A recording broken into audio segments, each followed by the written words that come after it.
Facebook ছাড়াও অন্যান্য social media আসলেই কি মানুষের জীবনে একটি হুমকির নাম? এই বিষয়ে আজকের ভিডিও। তো চলুন শুরু করি আজকের ভিডিও।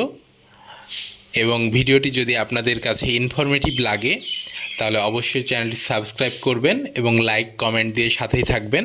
আর পরবর্তীতে এই ধরনের ভিডিও পাওয়ার জন্য বেল বাটনটি চাপ দিবেন।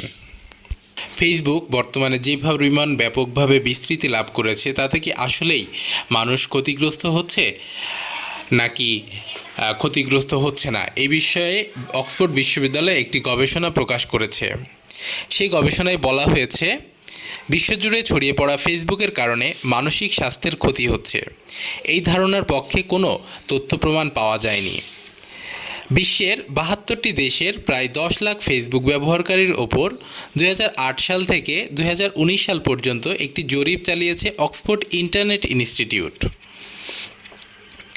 এই গবেষণার সাথে জড়িত ছিলেন এমন একজন অধ্যাপক অ্যান্ড্রো সাবেলস্কি বলেছেন, সাধারণভাবে একটা বিশ্বাস প্রচলিত আছে যে ফেসবুক ক্ষতিকর, কিন্তু তাদের গবেষণার ফলাফল এই ধারণাকে ভেঙে দিয়েছে।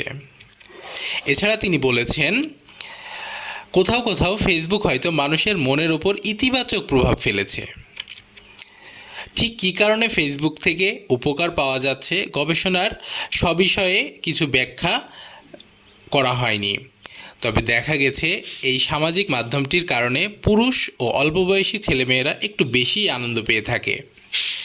এই গবেষণায় প্রতিবেদনটি রিয়েল সোসাইটি ওপেন সায়েন্স সাময়িকীতে প্রকাশ করা হয়েছে। গবেষণাটি এমন এক সময়ে প্রকাশিত করা হলো যখন যুক্তরাষ্ট্র ছাড়া অন্যান্য দেশ সোশ্যাল মিডিয়ার ক্ষতিকর দিক থেকে তাদের ব্যবহারকারীদের রক্ষা করার জন্য আইন প্রণয়নের কথা বিবেচনা করছে। অক্সফোর্ড বিশ্ববিদ্যালয়ের এই গবেষণাটি হয়েছে শুধু ফেসবুকের ওপর।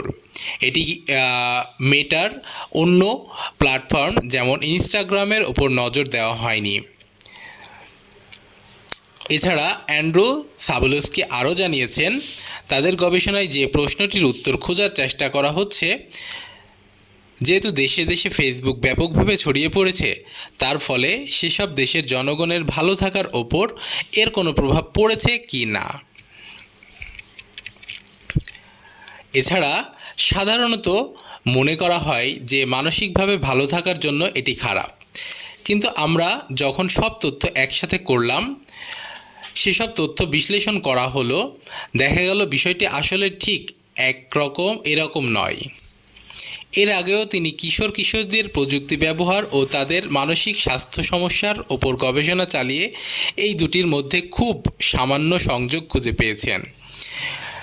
এছাড়া গবেষকরা আরও জানিয়েছেন, ফেসবুকের ওপর যে গবেষণাটি চালানো হলো তাতে জাতীয় পর্যায়ে এই মাধ্যমটি ব্যবহারের কী প্রভাব পড়েছে সেটা দেখা হয়েছে, তবে বিশেষ কোনো একটি গ্রুপের ওপর কী প্রভাব পড়েছে সেটা খতিয়ে দেখা হয়নি। উদাহরণ হিসাবে বলা যেতে পারে,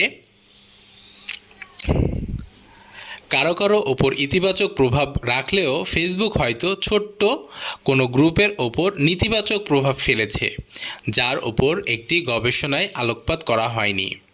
ফেসবুকের বিভিন্ন কন্টেন্ট এর ব্যবহারকারীদের জন্য কী ধরনের ঝুঁকি তৈরি করেছে সেটাও এই গবেষণায় পরীক্ষা করে দেখা হয়নি। এছাড়া তিনি বলেন, কখনো কখনো অল্প কিছু লোক হয়তো সোশ্যাল মিডিয়ার ব্যাপারে উদ্বেগ প্রকাশ করেছে, কিন্তু এ বিষয়ে আমাদের কাছে আসলেই কোনো তথ্য নেই। এই গবেষণা করার সময় গবেষকরা দেখেন ফেসবুক থেকে বিপুল পরিমাণ তথ্য সংগ্রহ করেছেন, তবে তারা স্বাধীনভাবে এই কাজটি পরিচালনা করেছেন এবং এজন্য ফেসবুকের মালিক মেটা থেকে তাদেরকে কোনো অর্থ দেওয়া হয়নি। গবেষকদের ফেসবুক হিসেবে তথ্য দিয়েছে, তাদের মধ্যে রয়েছে প্রতিটি দেশে ব্যবহারকারীদের সংখ্যা ২০০৮ থেকে ১৯ সাল পর্যন্ত কিভাবে বৃদ্ধি পেয়েছে। এই ব্যবহারকারীদের ১৩ থেকে ৩৪ এবং ৩৫ বছরের বয়সী এই দুটো গ্রুপে ভাগ করা হয়েছিল। এসব তথ্য বিশ্লেষণ করে গবেষকরা দেখেছেন সোশ্যাল মিডিয়ার কার্যক্রম ব্যবহারের কারণে মানসিক স্বাস্থ্যের ওপর নেতিবাচক প্রভাব পড়ার কোনো প্রমাণ তারা পাননি।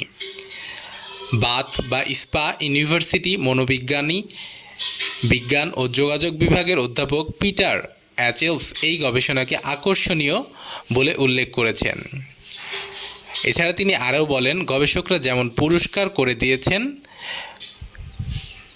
যে এখানে কারণ ও ফলাফল সম্পর্কে কিছু দেখানো হয়নি, তবে এটা থেকে বোঝা যায় যে প্রযুক্তি কোম্পানিগুলো এখন গবেষকদের জন্য তাদের দরজা উন্মুক্ত করে দিচ্ছে।